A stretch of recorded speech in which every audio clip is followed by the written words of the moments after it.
Жума намаздарда бул бүгүнкү абалга байланыштуу санитарлык эрежелер канчалык сакталып жатат сиздин байкаганыңызда? Адамдар ар кандай да, кимиси кандай сактайт, кимиси кандай келет. Иманына жараша мамиле болот негизичи. Жакшы эле го дейм. Санитарлык эрежелер канчалык требование болсо ошончолук сакталып жатат. Эми колдон келишинче сакталды. Ар бир адамдын ортосунда намазга турганда 1 метр, 1,5 метр аралыкты сактаганга аракет кылышты. Байкалды да.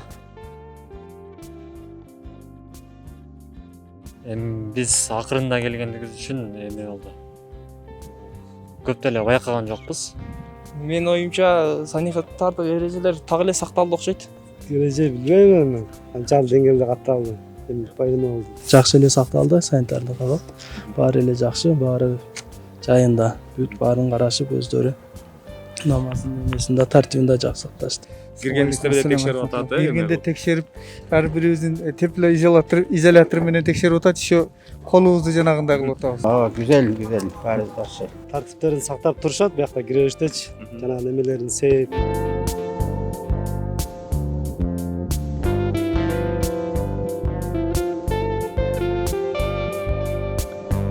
Сиздин пикириңизде бул санитардык эрежелерди сактоонун маанилүүлүгү канчалык?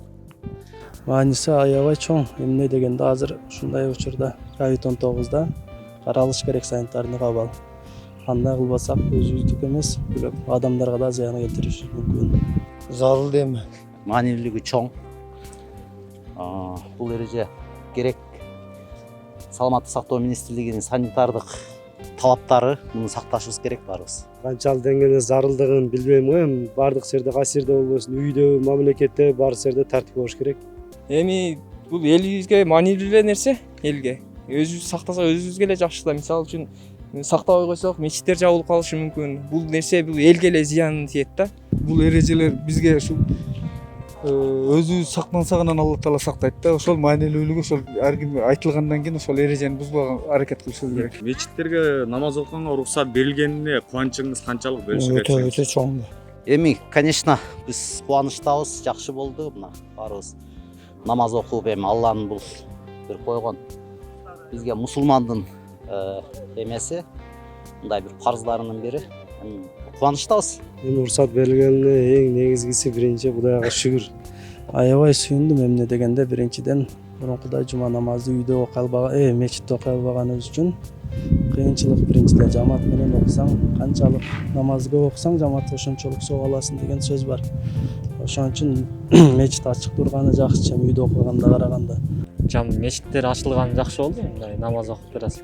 Бирок баягы оору болгон учурда баары карантинде сактаганыбыз жакшыраак. Ал кубаныч чексиз го. Аллах Таала менен байланыш жөн эле мечитке келип намаз окуганын даражасы канча экенин эми түшүнгөн бар, түшүнбөгөн бар да. Ошого бул мечиттердин ачылып, жума намаз жана мечиттерди, фарз намаздарды мечитте окуп атканыбыз бул чоң бактылуулук да. Сүйүнчүм батпайт баягы.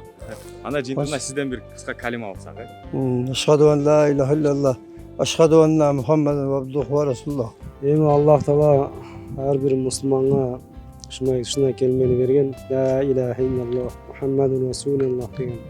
Ошол келме менен баарыбызга жашаганга Кудай мүмкүнчүлүк берсин. Ла илаха иллаллах Мухаммад расулуллах, ашхаду анна ла илаха иллаллах, ашхаду анна Мухаммадан ва расулуллах. Ла илаха иллаллах вахдаху ла шарика лах, ашхаду анна Мухаммадан абдуху ва расулуллах. Ла илаха иллаллах Мухаммаду расулуллах. Ошо карантинда бүтүп бизде да ошо орусуркулардын баары жок болсун, элибиз, жерибиз, заманыбыз тынч болсун. Самый главный ошо. Калбарым силерге да ийгилик.